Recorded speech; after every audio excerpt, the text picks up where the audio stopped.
I work night shifts at a small, rundown gas station on the outskirts of town. It's one of those lonely places that barely gets any traffic past midnight, except for the occasional trucker or someone too tired to notice how dead the place feels. I usually pass the time reading, watching old security footage, or scrolling through my phone, trying not to fall asleep. It's quiet, predictable, and sometimes eerie, but I've never been truly scared. Until last night, my shift started like any other. I showed up at 10 p.m., took over from Mark, an older guy who's been working there for years, and went through the routine. Check the register, restock the fridge, clean up the coffee station. Boring stuff. Around midnight, the usual silence settled in. Even the bugs outside seemed quieter than usual. At 2:13 a.m., the automatic door opened. I looked up from the counter, expecting maybe a tired driver or a local drunk. Instead, a man walked in, tall, wearing a dark overcoat despite the summer. Heat, and moving with slow, deliberate steps. I remember the sound of his shoes on the floor, sharp, echoing, like the click of metal on tile. He didn't look at me, didn't say anything. Just walked straight past the counter and down the first aisle. "Good evening," I called out. No response. That wasn't unusual. Some people just don't want to talk. I watched him on the monitor as he moved between the shelves. He wasn't picking anything up, just walking slowly, like he was scanning the place. Then he stopped in front of the lighters. We keep them locked in a clear case behind the counter. I couldn't see his face clearly on the grainy black and white footage, but something about the way he stood there made me uneasy. After a moment, he turned and walked back toward the counter. When he got close enough for me to see his face, I felt my stomach drop. He didn't have one. No eyes, no nose, no mouth. Just smooth, pale skin stretched tight over a skull-shaped head. Like a mannequin or a wax figure, only somehow worse. My first instinct was that it had to be a mask. A weird, sick prank. Maybe one of those realistic latex jobs you see on TikTok. But this wasn't Halloween, and the way his head moved, it didn't match what you'd expect from a mask. His whole neck and face moved as one, fluid and lifelike. He stopped just in front of the counter. "Can I help you?"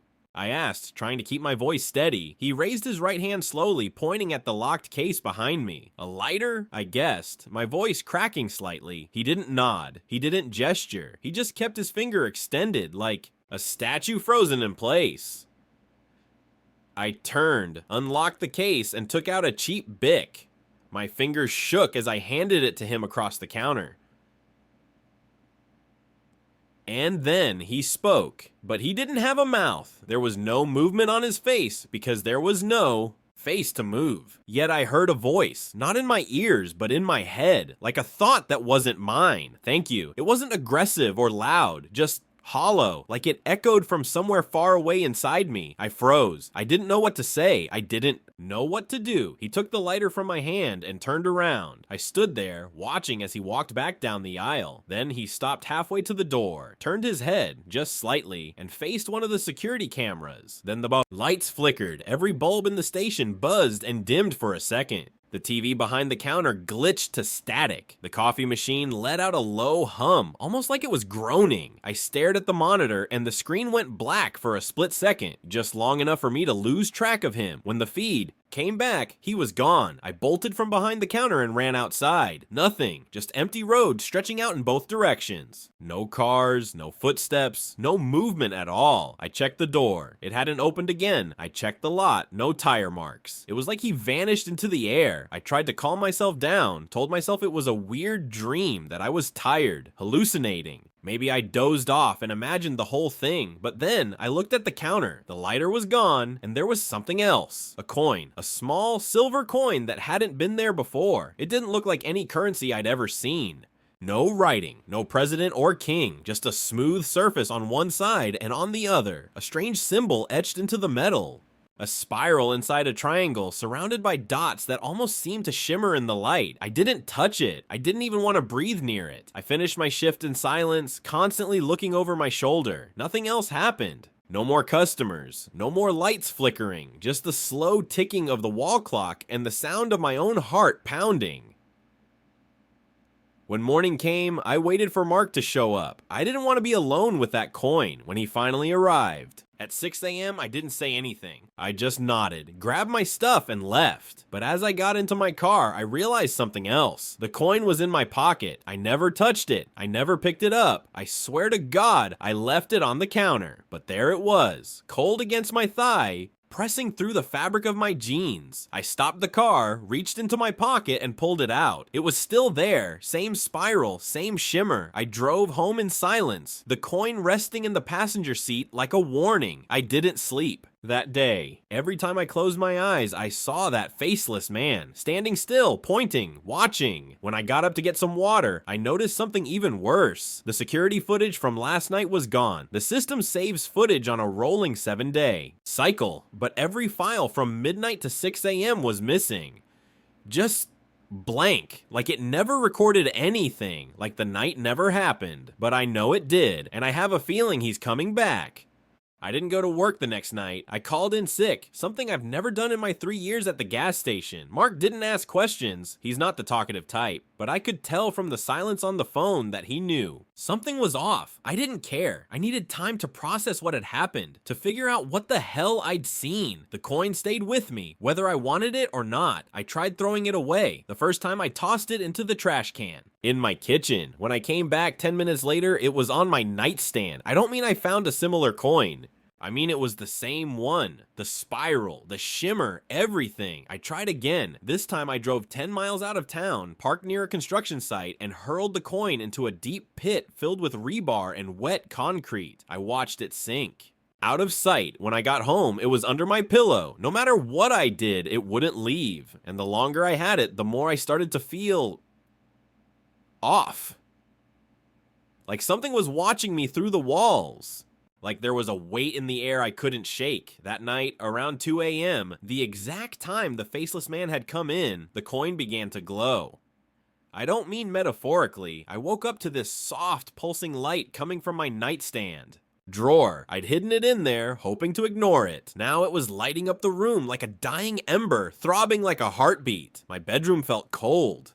Too cold for late July. My breath came out in foggy puffs, and my skin prickled like I was standing naked in the snow. I opened the drawer. The coin was spinning, on its own, just hovering above the wood, slowly turning in place like it was suspended in water. The triangle spiral was visible, glowing faintly with that impossible silver light. I stared, completely frozen. Then it stopped spinning, and I heard it again, that same voice. Not in my ears, but in my head, echoing inside me like a thought I didn't want. Come back. 2 words, soft, gentle, not a demand, not a threat, but a command all the same. I slammed the drawer shut. I grabbed my phone, keys, and jacket, and left my apartment without thinking. My hands moved on their own. I told myself I was going for a drive, to clear my head, but the whole time, my car was already steering itself toward the gas station. The roads were empty, even the usual late-night drifters were gone. No other cars, no streetlights, just me and the highway stretching like a scar through the woods.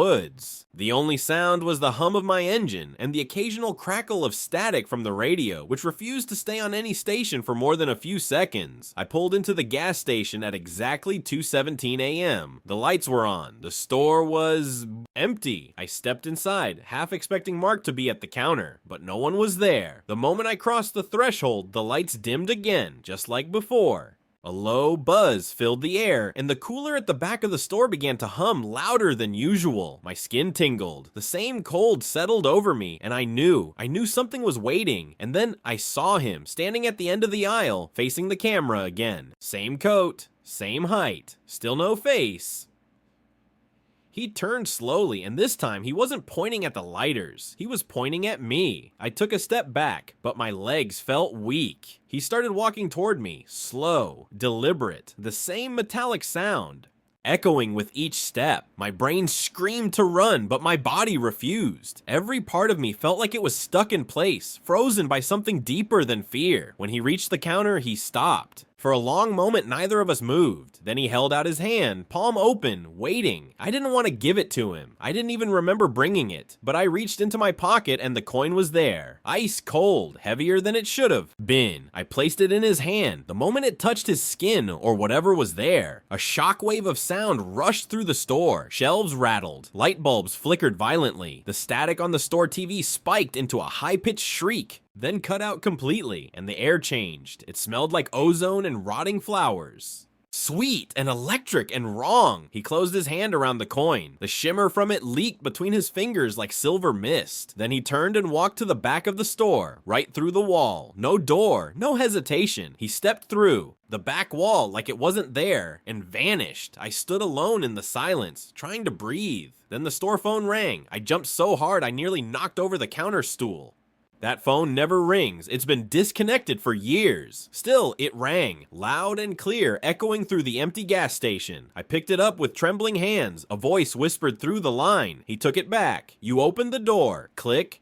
The line went dead. I didn't sleep when I got home. I couldn't. I sat on the couch until sunrise, hands gripping a baseball bat I didn't remember grabbing. Every noise made me jump. The fridge humming, the pipes creaking.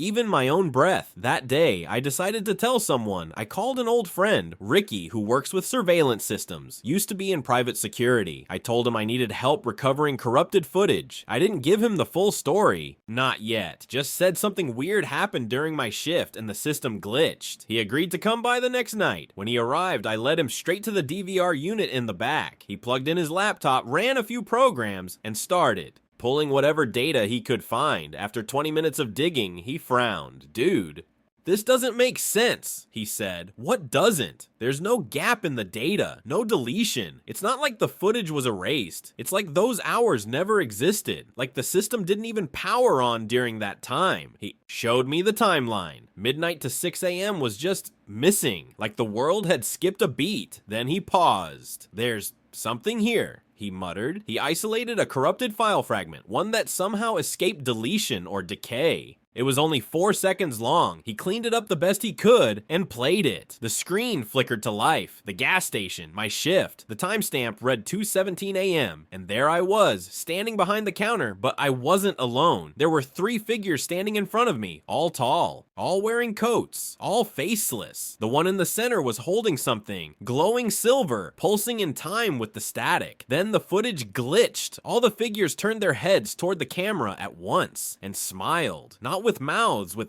the skin stretching across their faces, curling unnaturally upward like melting wax. The screen went black. Ricky took off his headphones and looked at me. "You've got something in this place," he said quietly. "And whatever it is, it's not done with you."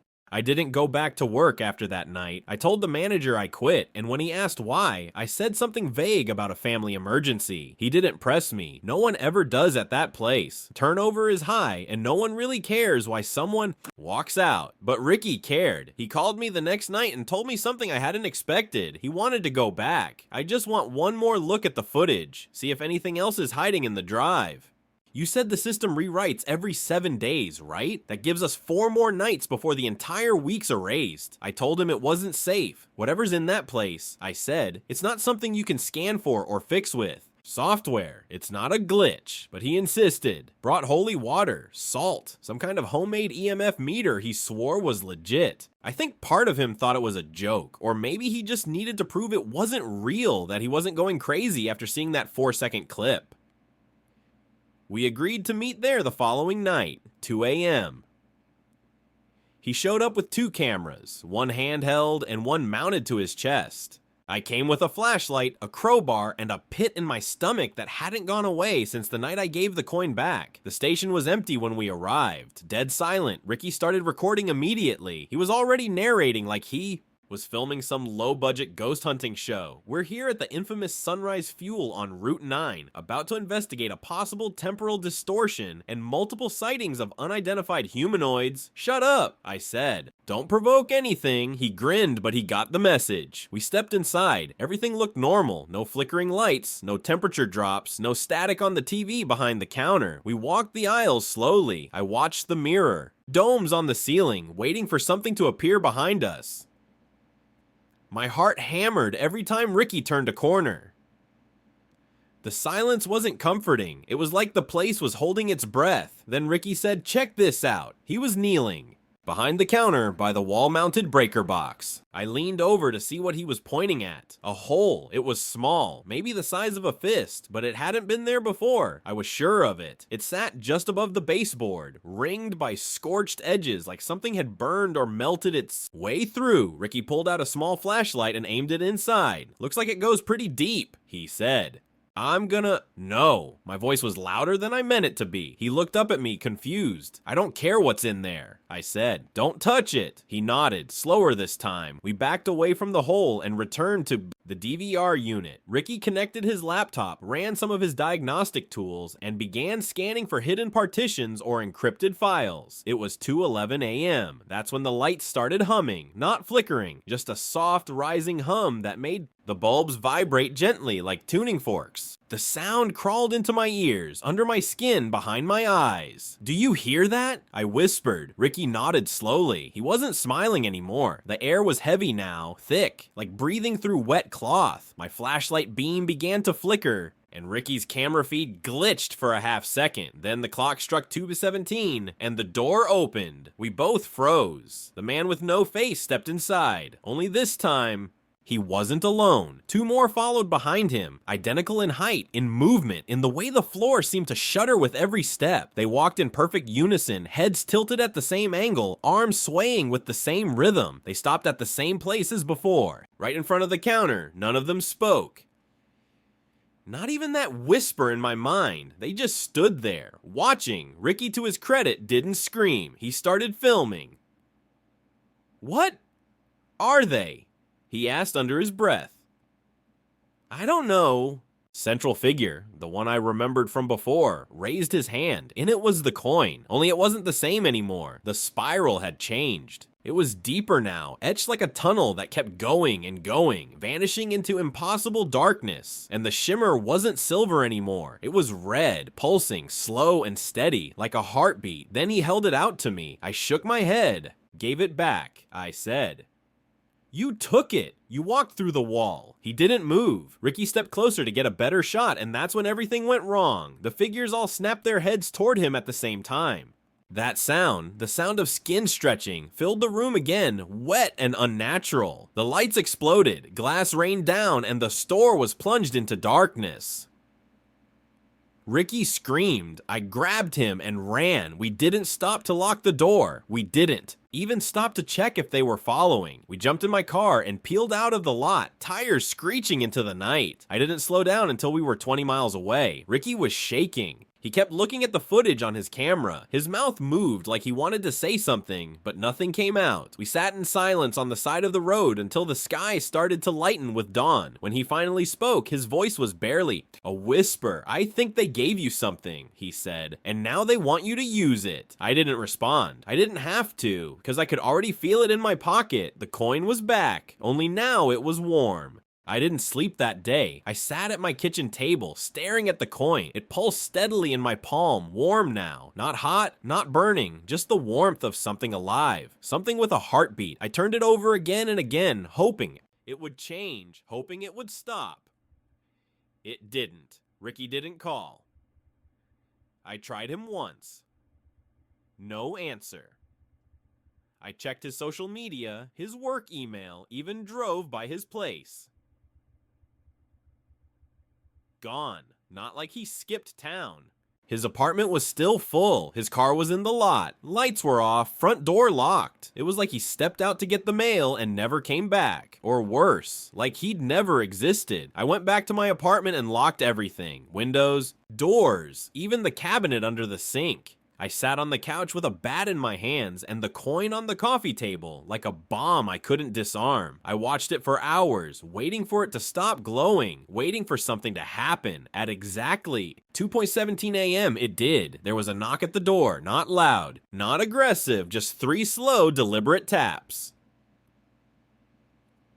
I didn't move, didn't speak, another knock, then silence. I crept toward the peephole, nothing. The hallway was empty, but when I turned around, the coin was gone. In its place was a piece of paper, a torn scrap, yellowed and curled at the edges like it had been buried for decades. One word was written in perfect looping cursive. Soon, I don't remember falling asleep, but when I woke up, it was morning. The sun was pouring through the blinds. My apartment was silent, normal. The coin was back on the table. That day, I decided to end this. I drove out to the edge of town, to a place where no one goes anymore. An old mine that had collapsed decades ago. Local legend says it was cursed, haunted, radioactive. Take your pick. All I cared about was that it was deep, abandoned, and far away from anything living. I parked at the fence and climbed over, making my way down the rocky slope. The air smelled like rust and earth and something older, something buried. I reached the edge of the shaft. It yawned open before me like a mouth, the stone around it blackened and cracked. I didn't hesitate. I took the coin and threw it in. I waited. There was no sound, no clink of metal hitting rock, no echo. It just vanished. Into the dark, like it had been swallowed whole. For the first time in weeks, I felt light, empty, in a good way. Like I'd finally let go of something I was never meant to carry. That night, I slept for almost 10 hours. No dreams, no whispers, no knocks at the door. I started to believe it was over, and for a few days, it was. But then the dreams started again. Nightmares. Not at first, just images. Spirals etched into stone. Red light dripping from the walls. A hum, low and rhythmic, vibrating in my chest like a second heartbeat. I'd wake up with nosebleeds. My fingernails blackened. My teeth ached like they were trying to fall out, and always the same word repeating in my head. Soon, I stopped going out. I barely ate. I started seeing things out of the corner of my eyes, shapes in mirrors, reflections that didn't match. I covered every reflective surface in my apartment, blacked them out with paint. Didn't matter. I still saw them. 3 figures standing in the corner of every room, watching. One night, I woke up to find dirt on my floor, not scattered. Piled like something had clawed its way up through the floorboards, and in the center of the pile, the coin. No glow, no pulse, just there, waiting. That was last night. Now it's 2:13 a.m. I've locked all the doors, shut off the lights. I'm writing this on my laptop by candlelight, trying to get it all down before they come again, because I know they will. I can hear the hum already. It's not just in the air anymore. It's in me, behind my eyes, in my bones, like I've been tuned to a different frequency. I think I understand now. The coin wasn't a curse. It was an invitation, and I said yes. The man with no face didn't come to take something. He came to give me a job, and tonight, I think, I start my shift. If you're reading this, if you're working nights, if a man with no face ever walks into your store and asks for a lighter, don't look him in the eyes, don't take what he offers, and for the love of God, don't give it back. Because once you do, they know you're ready, and once they know that, they never stop coming.